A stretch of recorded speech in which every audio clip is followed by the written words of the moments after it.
Welcome to Season 5 of Pants Around Ankles Prevention, where my mission is to help you keep your pants securely buckled and avoid that unexpected, awkward, and embarrassing moment when you realize suddenly that they're not. This season, we're going to do things a little differently with shorts around ankles prevention. Quick, power-packed episodes designed to deliver a punch of truth to help you wake up to a new perspective. Let's see what today's short has in store. Outer versus inner. If you've been listening to these podcasts, somewhere along the line you've learned that I facilitate peer groups. In each group, a pattern emerges where the members move from wanting to talk about the technical aspects of their business and the problems related to that to topics more aligned with what might be called personal growth. At some level, virtually all of these people recognize they need to grow, and many of them freely acknowledge that they don't know how to do this as proactively as they might like. So as a result, these topics are becoming more frequent and common as the group matures. The most significant limiting factor I see among some members is that they are not comfortable discussing what I have always called spiritual topics. The distinction I make, or I try to make, is that there is a difference between spirituality and religion. Because most of those who are objecting are really doing so because their personal issues with their experience with some organized religion has not been very good. Now, there's dozens of ways to make distinctions between the words spirituality and religion. I certainly have my way of talking about it. But here is a paraphrase of what Google's Gemini had to say in the general definition of the word spirituality.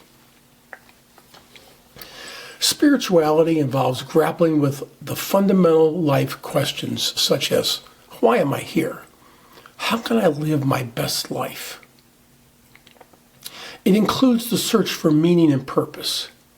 It can be thought of as being connected to the greater whole, to something beyond ourselves.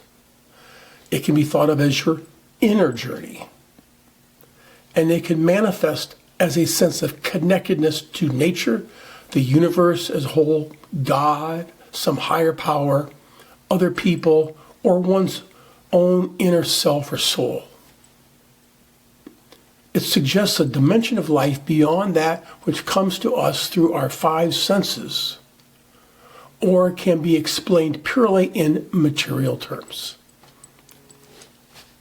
For me, the distinction I try to make is that religion, especially organized religion, focuses on a hopefully proven path to assist us on that journey.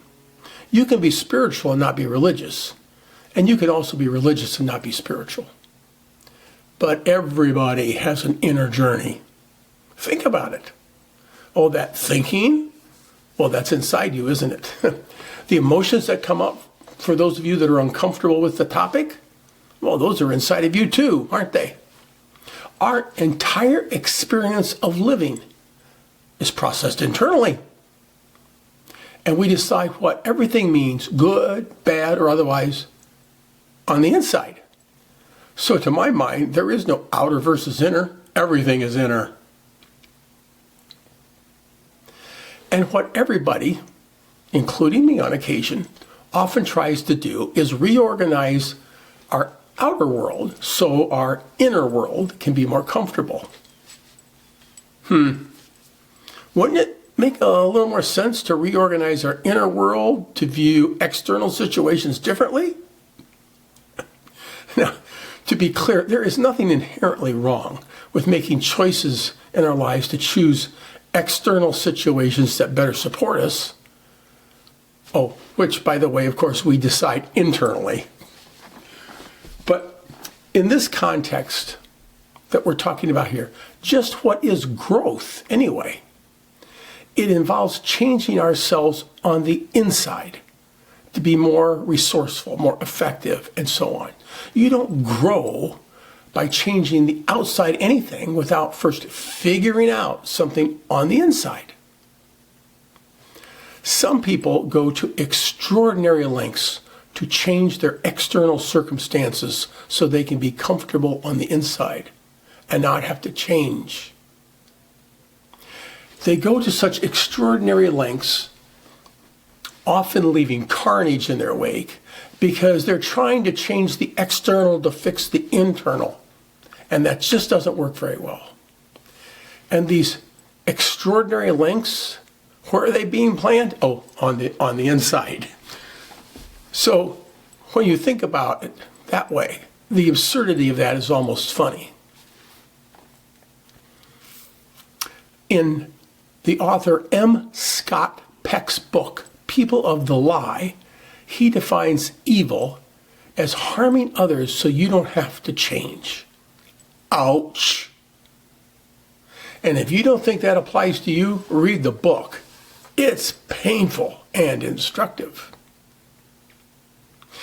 I've stopped counting, but I've done over 100 peer group meetings.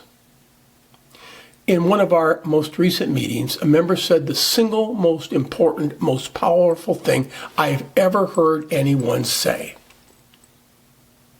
This particular member is in a difficult situation with a business partner who's not performing, and whose non-performance is putting the entire company at significant risk. So the member's been dealing with this for quite some time, and though he is keeping the company afloat, he is experiencing massive stress. He's a very competent guy, and he's had other business opportunities available to him. He gets unsolicited job offers. His situation came up in our check-in that we do at the start of our meetings. And what he said was, and this is a paraphrase, I understand that this is a me problem. If I move to another company, it's just a matter of time before this problem again presents itself, and I'll still have to deal with it. What he was really acknowledging was that what was happening to him externally could only be effectively addressed internally through inner growth. Not until he solved the inner problem could he resolve certain external problems. Now, this is true of virtually everything in our lives. To be clear and to make a critical distinction, his business partner is not the problem. The problem is being presented to him through his business partner. And if he takes a different job, the business partner will disappear. But the real problem won't, and it will reappear in some other form. The insight this man made is profound because so few people recognize what he figured out. We can work to change our problems. We can change jobs. We can work to change our problematic relationships. It's only when we really start growing, start coming awake, that we recognize that everything going on externally can only be successfully addressed permanently when we begin to explore inwardly. It's all inside. If you'd like a deeper dive into this topic, consider subscribing to our newsletter, Waking Up, where we will explore it in even more detail. And if you found this episode helpful, be sure to subscribe to the podcast so you never miss an episode. See you soon.